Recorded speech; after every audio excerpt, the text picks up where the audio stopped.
할렐루야. 네, 오늘 오후 예배 참석하신 모든 성도님들에게 하나님의 귀한 은혜가 있기를 소망합니다. 제가 이제 신대원 졸업 여행으로 이제 성지순례를 갔습니다. 성지순례 갔는데 그 코스에는 여리고의 탐방이 있었어요. 우리가 성경에서만 보던 그 여리고를 드디어 보는구나라고 하면서 갔습니다. 그래서 이 여리고에 대해서 가이드분이 이제 짧게 설명을 해줍니다. 어떠냐면 이 여리고는 이제 요단 동편에서 넘어오면 이제 성경 그 당시에 가나안 입성할 때 가장 첫 성읍이다라고 이야기를 하는 겁니다. 그러면서 이스라엘이 이 정복할 때 반드시 거쳐가야 되는 관문. 그래서 우리가 여호수아에서 보면 어떻습니까? 첫 그 전쟁이 여리고성과 일어나는 거죠. 그런데 이 여리고성이 난공불락성이라고 이야기를 하는 겁니다. 왜 난공불락인가? 가서 알았습니다.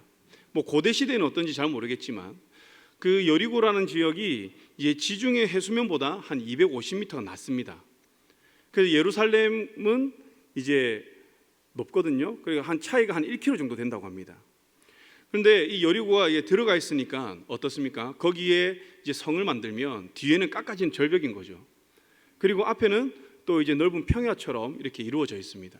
그러니까 적군이 숨을 곳이 없고 또 이들이 타고 넘어올 수도 없는, 그리고 위에서 내려올 수도 없는 그러한 구조라는 겁니다. 보면서 정말 좋은 지역이구나. 그리고 우리가 성경에서 이 여리고를 종려나무 성읍이라고 이야기를 하죠. 또 정말 그곳에는 그 종려나무가 너무 많은 거예요. 그래서 이제 기후도 온화하다 보니까 이 휴양지로도 많이 이제 찾고, 이제 고대 로마 시대에는 이제 우리가 분봉한 헤롯 알죠? 그 헤롯이 겨울 궁전을 지은 곳이 이제 이곳이다라고 이야기를 합니다. 이것처럼 이제 여리고라고 하는 지역은 너무나도 이제 좋은 조건을 다 가지고 있어요. 이 물도 많죠. 그 종려나무가 있는 곳은 반드시 무엇이 있다고요? 물이 있습니다.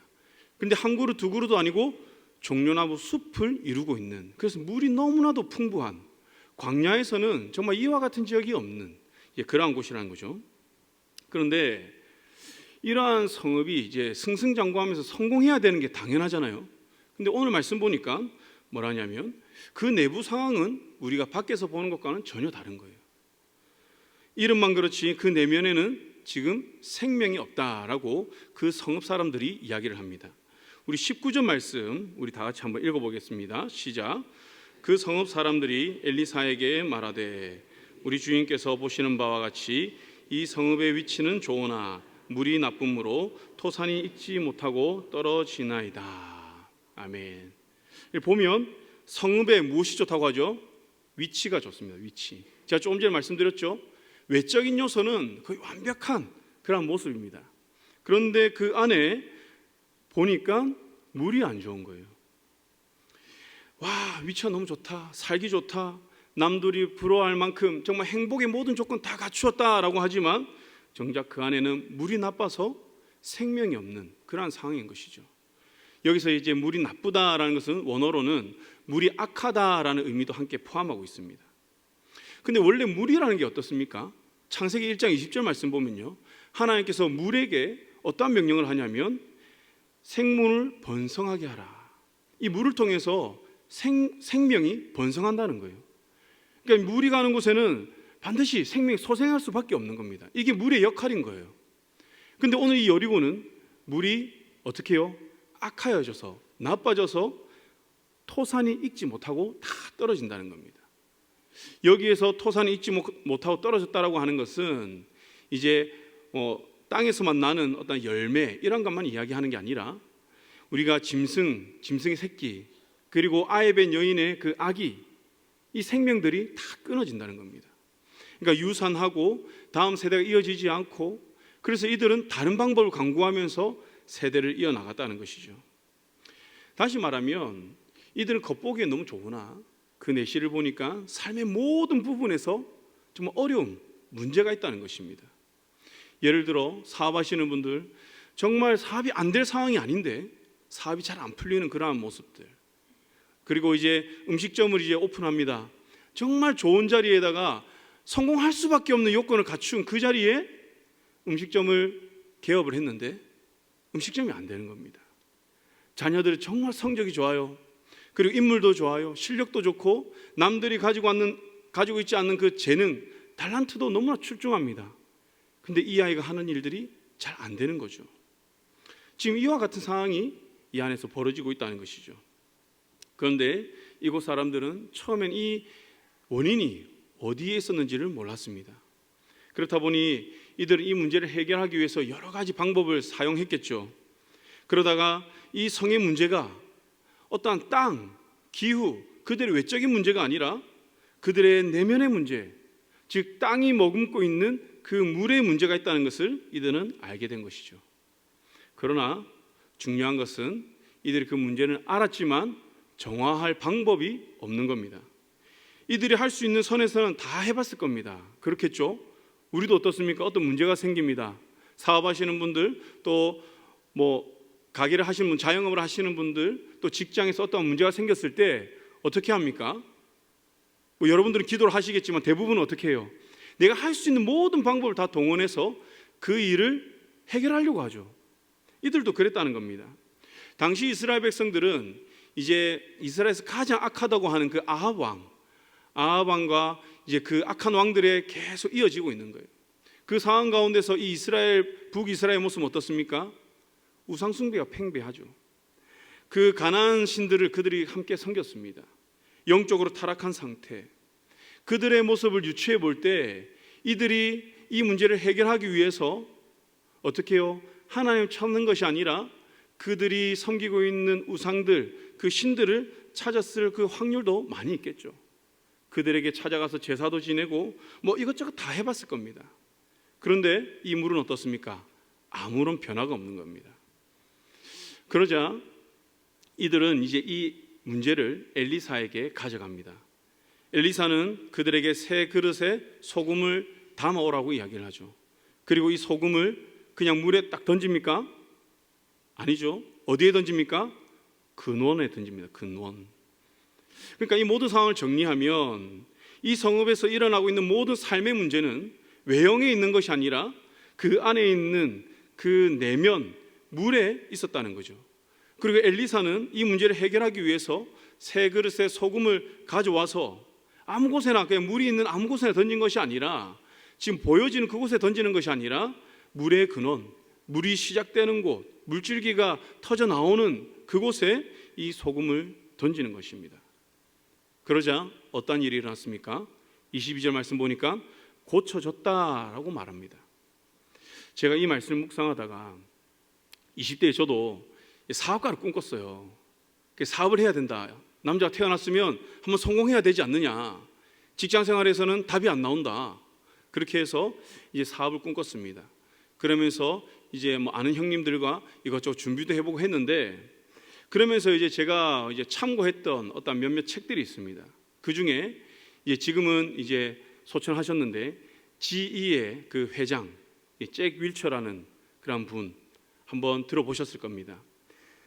이분이 이제 GE라는 그 회사에 부임하기 전에 이 조직은 아주 보수적이었어요. 매출이 나오지 않고 손해를 보는데도 불구하고 구조조정을 하지 않는 겁니다. 어떠한 그 기업 문화와 이 문제점들을 발견하고 바꾸려고 하지 않는 거예요.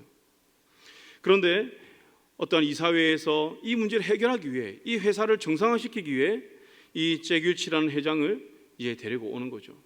그리고 이분이 부임하자마자 어떻게 하냐면 계열사 중에서 1, 2위 하는 회사 빼고 모두 매각시켜 버립니다. 난리가 나죠. 이 일로 인해서 어떻게 되느냐? G그룹의 그 사원들 10만 명이 직장을 떠나야 되는 겁니다. 여러분, 우리가 사원인 입장에서 어떨까요? 회사에서 갑자기 쫓겨난다. 정말 이게 분노하겠죠. 갑자기. 그런데 이 회장은 회사를 살리기 위해서, 물론 그 사원들의 개개인의 모습들 너무나도 안타깝죠. 그러나 가만히 놔두면 어떻게 됩니까? 회사 전체가 파산하는 겁니다. 그래서 그는 강경책으로 구조조정을 시작하는 거죠. 당시에는 아주 혁신적인 그러한 방법이었습니다. 그래서 개혁의 찬반이 많았지만 그는 이것을 고수하여서 이제 쭉 나간 거죠. 그 결과 어떻게 되냐면 회사 정상화되는 것뿐만 아니라 정말 급성장하게 되었습니다. 우리나라에도 이러한 사례가 하나 있죠. 여러분들 많이 들어보셨을 겁니다. 마누라 빼곤 다 바꿔. 들어보셨죠? 예, 마누라 빼곤 다 바꿔. 누가 한 말입니까? 고 이건희 회장. 1993년 이제 독일의 프랑크푸르트에서 고 이건희 회장이 이제 신경영을 선포하면서 이 이야기를 하였습니다. 근데 이 신경영을 선포하게 된 계기가 있습니다. 무엇이냐면 독일에 이제 이건희 회장님 갔습니다. 거기에서 삼성전자에서 그 세탁기를 만드는 그 공정, 그 동영상을 담은 것을 회장님이 보게 됩니다. 근데 가만히 보다 보니까 한 직원이 뚜껑을 여닫는 부분이 잘 안 맞는 거예요. 그럼 이거 어떻게 할까 보고 있으니까 이 직원이 그 자리에서 칼을 꺼내더니 그 부분을 이제 칼로 깎아서 다시 조립하는 겁니다. 그 동영상을 보고 이건희 회장님은 분노를 하는 겁니다. 회사가 썩어 빠졌다, 완전히 썩었다라고 하면서 어떻게 해요? 급하게 삼성그룹의 사장단과 임원진들을 독일 프랑크푸르트로 다 부릅니다. 그리고 이 신경영을 선포하는 거죠. 무엇입니까? 근본 정신을 바꾸는 겁니다. 이때부터 삼성전자는 이제 혁신을 하기 시작하는 거죠. 삼성전자뿐만 아니라 그 그룹의 계열사들도 이때를 계기로 기업 내부의 그 기업 문화를 바꾸기 시작했습니다. 직원들의 그 근본 정신을 바꾸기 시작한 거죠. 이 당시에 이 개혁의 의지가 얼마나 강했냐면 2년 뒤에 여러분들 이제 그 화영식 아시죠? 삼성전자 구미 공장에서 운동장에 삼성 휴대폰과 거기에서 나오는 가전들을 모아서 불을 태워버리는 그러한 사건이 있었습니다. 왜 이러한 사건이 일어났느냐? 삼성전자에서 명절 선물로 임원들과 그 간부들에게 2,000대 정도의 휴대폰을 다 나눠줬대요. 그런데 들려오는 소리가 통화가 안 된다는 겁니다. 여러분, 휴대폰을 나눠줬는데 통화하라고 전화를 줬는데 통화가 안 되는 거예요. 얼마나 황당하겠어요. 또 이건희 회장이 화가 난 겁니다. 그래서 다 불러놓고 그 운동장에서 화형식을 거행하는 거죠. 이때 화형식에 들어간 그 모든 제품들의 가격이 얼마냐면 500억입니다. 그 당시에 500억이면 어느 정도냐? 삼성그룹의 매출의 5%가 되는 겁니다. 어마어마하죠. 그런데 이것을 아끼지 않고 정말 다 태워버립니다. 왜 이렇게 했을까요? 개혁, 혁신, 기업의 근본 정신을 바꾸기 위해서 그래 했다는 것이죠. 그 결과 지금 이 삼성그룹은 우리가 아는 그러한 회사가 되었습니다. 이처럼 우리가 어떤 문제를 접근할 때에 눈에 보이는 현상이 아니라 이 근본 문제를 우리가 다룰 수 있어야 된다는 거죠. 그런데 더 중요한 것은 근본 문제를 발견했다 하더라도 그것을 해결할 방법이 있어야 되잖아요. 그 능력이 있어야 되는 겁니다. 여리고성 사람들도 그랬습니다. 이들은 오랜 세월 지내면서 근본의 문제가 이제 물에 있다라는 것을 알았습니다. 그런데 이것을 치료하기 위해 그냥 이것저것 다 해봤지만 방법이 없었습니다. 오랜 세월 동안 그 방법을 찾지 못한 거죠. 그런데 이 엘리사가 엘리야로부터 받은 그 두루마기를 요단강을 치고 그 갈라진 그 길을 걸어오는 겁니다. 그리고 이 성 사람들은 엘리사가 여리고에 오는 것을 보고 바로 엘리사에게 찾아가는 거죠. 그러면서 이 물을 치유해달라 그에게 요청을 하는 겁니다. 그리고 엘리사는 이 물의 근원, 그 본질, 정말 이 성이 어려운 이유, 그것을 찾아서 그곳에 소금을 던지는 것이죠. 이 일로부터 열왕기서가 기록되는 시점까지 약 200년 정도 되는데 200년 동안 물 때문에 열매를 맺지 못하는 일이 없었다라고 성경은 기록하고요.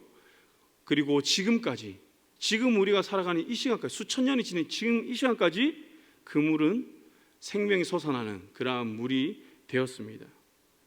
저는 오늘 여리고 물 치유 사건은 당시 이스라엘 백성들의 그 영적 상태를 보여주고 그 영적 상태를 어떻게 치유할 수 있는지 그 방안을 제시한다고 봅니다.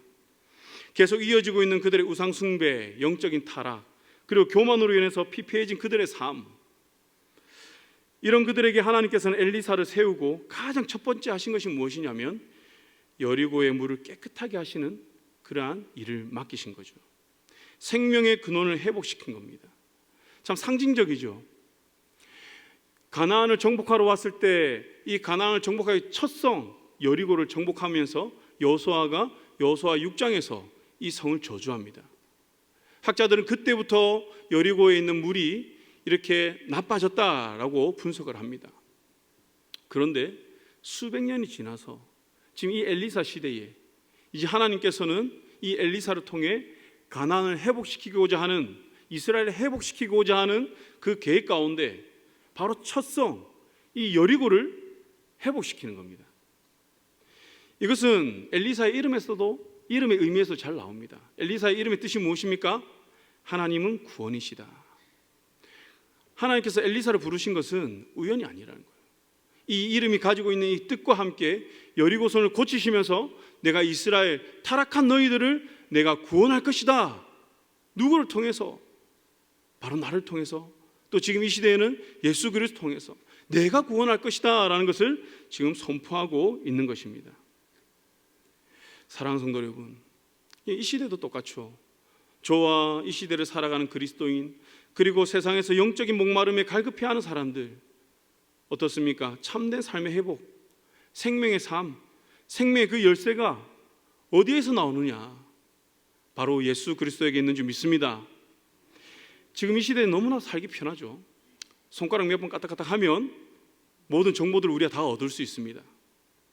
그러면서 우리가 먹는 것, 생활하는 것, 앞으로도 기술이 발전하면서 우리의 생활은 더 편해질 것입니다. 우리의 이 외적인 모습을 보면 행복하지 않을 수 있는 그 이유가 없어요. 너무 편하잖아요. 너무 맛있는 것 잘 먹고, 영양제도 많고, 운동도 열심히 할 수 있고, 여가 시간도 있고, 얼마나 좋습니까? 그런데 우리의 삶을 면면히 살펴보면 그렇지 않다는 것이죠. 어찌된 일인지 사람들의 마음은 채워지지 않아서 더 가지려고 합니다. 감사보다는 질투와 시기가 많습니다. 내가 가진 것보다 가지지 못한 것을 두고 많이들 불평을 합니다. 많이 가지고 높은 곳에 오르다 보면 행복할 줄 알았는데 그렇지 않고 내 마음의 공허함은 더 커져가는 것이죠. 제가 지난 월요일에 이제 선교대학원 개강 수련을 하면서 이제 그 강사 목사님이 하신 말씀이 마음 가운데 한 주간 계속 묵상이 되더라고요. 본인의 이야기를 해주십니다. 자신도 목사인데 자기는 끊임없이 자기 존재 증명을 위해서 사역했다고 이야기를 합니다. 내가 인정받지 못하면 견딜 수 없는 거예요. 그래서 내가 무엇을 일을 하면 정말 열심히 하는 겁니다. 열심히 해서 성과를 냅니다. 그렇게 해서 담임 목회를 나갔습니다. 자신이 있었습니다. 그 담임 목회를 나가서도 성공을 했습니다. 많은 사람들이 왔어요. 교회가 부흥하였습니다. 그 가운데서 본인이 견딜 수 없는 게 무엇이었냐면 100명 중에 90명이 자기를 지지해도 반대하는 그 10명 때문에 자기가 견딜 수가 없는 거예요. 왜 나를 반대하지? 왜 나를 반대하지? 나는 이렇게 잘하는데, 나는 실력이 있는데 왜 나를 반대하는 거야? 그래서 이분은 결국 어떻게 되냐면 그 마음이 무너지는 겁니다. 그래서 우울증이 찾아오고 공황장애가 찾아왔다고 이야기를 합니다. 그러면서 저희 학생들에게 질문을 던집니다. 여러분들은 무엇을 증명하기 위해 사십니까? 여러분들은 무엇을 위해 증명하기 위해 살아가십니까? 우리 인간은 제약된 본성을 가지고 태어났습니다. 그래서 항상 자기 중심, 자기 존재 증명을 위해서 목을 메어 살아간다는 거죠. 지금 내가 사역을 하고 내가 지금 직장을 다니고 공부를 하는 것, 이게 내가 무엇을 위해서 하는 것인지 정확하게 우리가 세우지 못한다면 이 모든 것들은 자기 존재 증명을 위해서 하는 것밖에 안 된다는 거죠. 심지어 목회 사역도 그렇다는 겁니다. 그런데 이것이 나를 위한 것이 아니라 내가 정말 주를 위한 것이라면, 내가 만난 예수 그리스도를 통해서 내가 모든 일에 주께 하듯 한다면 우리 마음 가운데는 평안이 찾아온다라고 이야기를 해주는 거예요. 그분이 그 모든 것들을 어떻게 극복했느냐, 그 핵심이 바로 그겁니다. 자기 내면을 먼저 정확하게 분석하고 이것을 해결할 수 있는 방법 하나구나. 내가 강단에서 내가 성도들에게 그렇게 외치는 예수 그리스도, 그 예수 그리스도가 내 삶을 통과해야만, 내 삶에서 증명되어야만 내가 이것이 회복되는구나. 머리로만 알고 선포만 하던 그 예수 그리스도가 본인이 직접 만남으로 자신 안에서 그 회복됨으로 그분은 회복되었다는 겁니다. 그래서 내가 믿는 그 예수가 내 마음의 역사여서 정말 내가 그리스도의 몸으로 살고자 하는 그 결정과 그 실천, 이것이 있어야만 비로소 우리는 진정한 자유를 누릴 수 있다라고 말씀하는 겁니다. 오늘 말씀도 그렇죠. 많은 사람들은 오늘 본문에서 이 치유하는 과정 가운데 엘리사 그리고 소금 또 물이 깨끗해졌다는 그 치유에 초점을 많이 맞춥니다. 그런데 21절을 보면 이 물을 치유한 것은 소금이 아니라는 거예요. 하나님 말씀이라는 것을 우리가 21절을 통해서 알 수 있죠. 여호와의 말씀이 여기서 내가 누굽니까? 하나님이죠. 내가 이 물을 고쳤으니 이로부터 다시 죽음이나 열매 맺지 못함이 없을지니라. 소금을 던지고 엘리사가 또 던졌기 때문에 이 물이 고쳐진 게 아니라 내가 그렇게 했다는 거예요. 내가 그렇게 하기로 결정을 했고 내가 그렇게 선포를 했고 그래서 내가 엘리사에게 그것을 맡겼기 때문에 엘리사가 도구가 되었기 때문에 이러한 일이 일어났다는 겁니다. 출애굽기에 마라의 샘을 고친 그 장면도 그렇죠. 모세와 나뭇가지의 능력이 있었습니까? 그렇지 않습니다. 출애굽기 15장 25절 말씀을 보면요, 모세가 부르짖으니 이 물 때문에 부르짖는 겁니다. 그렇게 하니 하나님께서 한 나무를 가리키는 거예요. 그리고 그 나무 가리킨 나무를 물에 던지니 어떻게 됩니까? 닳아졌다라고 이야기를 합니다. 하나님 말씀에 그 치유의 능력이 있는 것이고 회복의 능력이 있었다는 것이죠. 그리고 지금 이 시대는 하나님께서 예수 그리스도를 보내주심을 통하여서 우리가 그 예수 그리스도를 통하여서 영원한 생명샘을 우리가 얻을 수 있다는 거죠. 말씀을 한번 볼까요? 우리 요한복음 4장 14절과 요한계시록 22장 17절 말씀 우리 함께 읽겠습니다. 시작.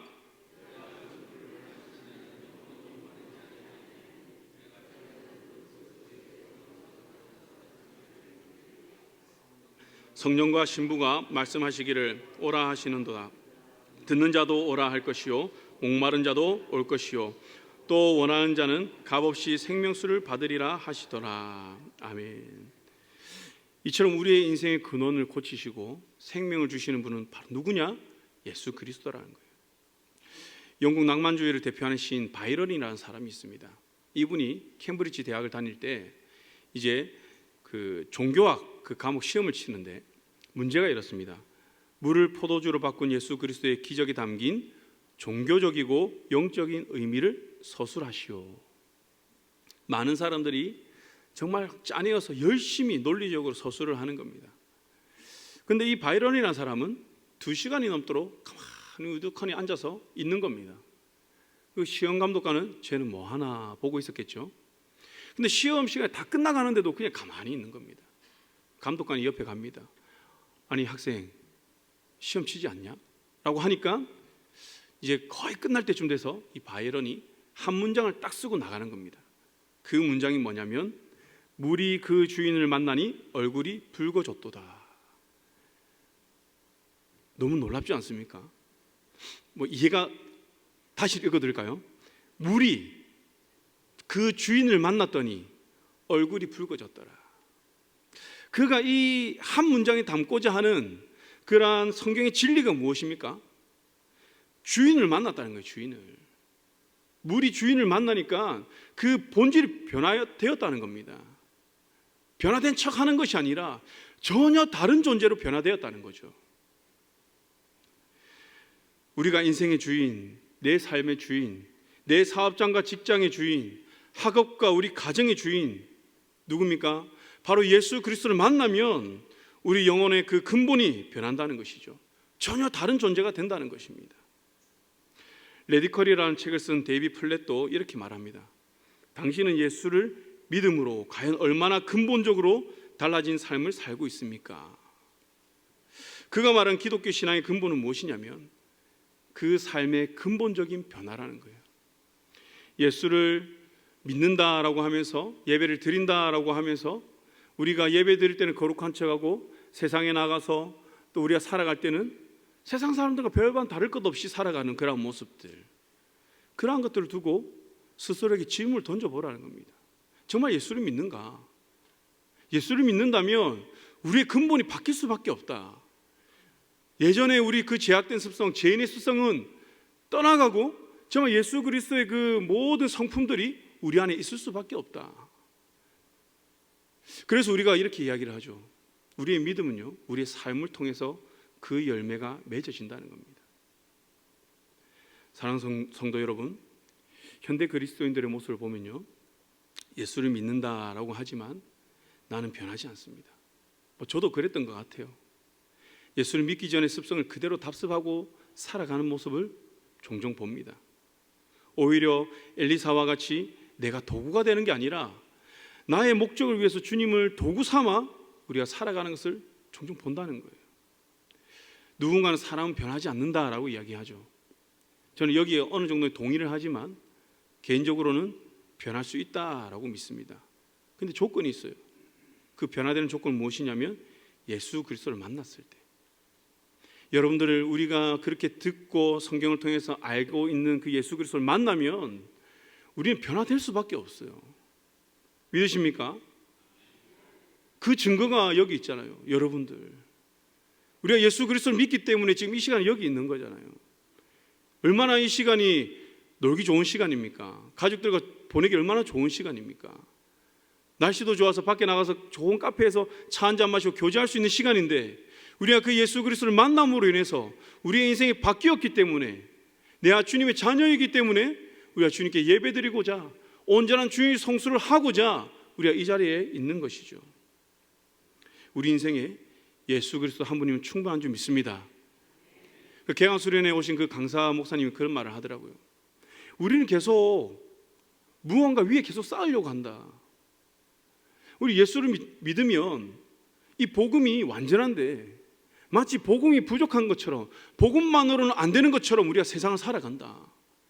그런데 그것이 아니다. 예수님께서는 완전하신 분이고 예수님께서는 이 복음을 완성하신 분이다. 우리가 그 예수를 믿는데 이미 완성된 것 가운데 우리 삶을 세워가는데 왜 계속 우리가 세상의 어떠한 것으로 계속 채우려고 하느냐. 한 번은 우리가 그 예수님의 그 물음에 우리가 그냥 대답하는 인생을 살면 되지 않느냐. 주님께서 하라, 하지 마라 하면 하고 안 하면 되지 않느냐. 주님이 가라는 곳까지만 가면 되지 않느냐. 그렇게 말씀하는 겁니다. 참 많은 도전이 되었습니다. 사역하면서, 개인적으로 돌아보면서 정말 내가 예수 한 분으로 충분한 그런 삶을 살고 있는가?